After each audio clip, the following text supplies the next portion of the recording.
ಮಗನ ರಕ್ಷಣೆಗಾಗಿ ಭಾಗವಹಿಸ್ತೇವೆ. ಬಿಂಬಿಸಲಾಗಿಲ್ಲ. ತನ್ನ ನಂತರ ಏನಾದರೂ ಸಾಯುವುದಕ್ಕಿಂತ ಮುಂಚೆ ಮುಖ್ಯಮಂತ್ರಿಯಾಗಿ ನೋಡಬೇಕು, ಇನ್ನಷ್ಟು ಕರ್ನಾಟಕವನ್ನು ಲೂಟಿ ಮಾಡ್ಬೇಕಂತೇಳಿ, ಇನ್ನಷ್ಟು ಸಂಪತ್ತು ಈಗ ಬರೇ ಮಾರಿಸಸ್ಸು ದುಬೈ ಅಂತಲ್ಲಿಂತಲ್ಲಿದೆ, ಇಡೀ ಜಗತ್ತಿನ ಎಲ್ಲ ರಾಷ್ಟ್ರಗಳಲ್ಲಿ ಆಸ್ತಿ ಮಾಡ್ಬೇಕು ಅನ್ನೋದ್ರ ಸಲುವಾಗಿ ಪಾಪ ಅಷ್ಟು ವಯಸ್ಸಾದ್ರೂ ಮನ್ಯಾಗ ಕುಂಡ್ರಲಾರ್ದನೆ ಇವತ್ತು ಹೊರಗೆ ಬಂದು ಹೋರಾಟ ಮಾಡ್ತಾ ಇರೋದು ಈ ರಾಜ್ಯದ ಬಡವರ ಸಲುವಾಗಲ್ಲ, ಈ ರಾಜ್ಯದ ರೈತರ ಸಲುವಾಗಲ್ಲ, ತನ್ನ ಮಗನ ಒಂದು ಕುರ್ಚಿ ಗಟ್ಟಿ ಮಾಡ್ಲಿಕ್ಕೆ. ಯಾಕಂದ್ರೆ ಇದೇ ರೀತಿ ಬ್ಲ್ಯಾಕ್ ಮೇಲ್ ಮಾಡಿ, ಅಮಿತ್ ಶಾ ಅವ್ರಿಗೆ ಬ್ಲ್ಯಾಕ್ ಮೇಲ್ ಮಾಡಿ ಎಲ್ಲ ನನ್ನ ಮಗನ್ ತೆಗೆದ್ಬಿಟ್ರೆ, ಯತ್ನಾಳ್ ಹೊರಗೆ ಹಾಕದಿದ್ರೆ ನಾನು ನೇಣು ಹಾಕೋತೀನೋ ಅಂತ ಕೆಳಮಟ್ಟದ ರಾಜಕಾರಣ ಮಾಡ್ಕೊಂಡು ಯಡಿಯೂರಪ್ಪ ಇವತ್ತು ನಾವು ಡಾಕ್ಟರ್ ಆಗಬೇಕು ಅಥವಾ ಇಂಜಿನಿಯರ್ ಆಗಬೇಕು ಅಂತಂದರೆ ಯಾವ ಅಕಾಡೆಮಿಗೆ ಹೋಗಬೇಕು, ಯಾವ ರೀತಿಯಾಗಿ ನಾವು ತರಬೇತಿಯನ್ನು ಪಡ್ಕೊಳ್ಬೇಕು ಅನ್ನೋಂಥದ್ರ ಮಾಹಿತಿನ ನಿಮಗೆ ನೀಡ್ತಾ ಇದ್ದೀವಿ.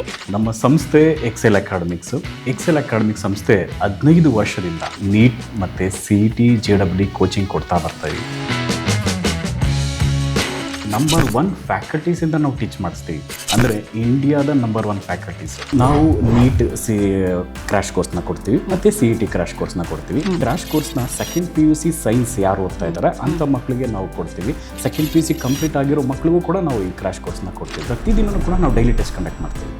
ಇವತ್ತೇನು ನಾವು ಪಾಠ ಆಗಿದೆಯೋ ನಾಳೆ ಡೈಲಿ ಟೆಸ್ಟ್ ಕೊಡ್ತೀವಿ. ನಮ್ಮ ಎಕ್ಸೆಲ್ ಅಕಾಡೆಮಿಲಿ ಒಂದು ವಿಶೇಷತೆ ಏನಂದರೆ ಒಂದೇ ಕಡೆ ಹಾಸ್ಟೆಲ್, ಒಂದೇ ಕಡೆ ಕೋಚಿಂಗ್. ಮಕ್ಕಳು ಒಂದ್ಸತಿ ಕ್ಯಾಂಪಸ್ಗೆ ಎಂಟ್ರಿ ಆದರೆ ಅವ್ರ ಕೋರ್ಸ್ ಮುಗಿಸ್ಕೊಂಡೇ ಆಚೆ ಹೋಗಬೇಕು, ಆ ಥರ ವ್ಯವಸ್ಥೆ ಮಾಡಿರ್ತೀವಿ. ತೆಲಂಗಾಣ, ಆಂಧ್ರ, ಡೆಲ್ಲಿ ಆ ಕಡೆಯಿಂದ ಕರೆಸಿ ನಾವು ಫ್ಯಾಕಲ್ಟೀಸ್ನ ನಂಬರ್ 1 ಫ್ಯಾಕಲ್ಟೀಸ್ನ ಟೀಚ್ ಮಾಡಿಸ್ತೀವಿ. ಎಕ್ಸಾಮ್ಗೆ ಹೋಗೋಕ್ಕಿಂತ ಮುಂಚೆ ಮಾದರಿ ಎಕ್ಸಾಮ್ನ ಒಂದು 15-20 ಎಕ್ಸಾಮ್ ಕೊಡ್ತೀವಿ ನಾವು.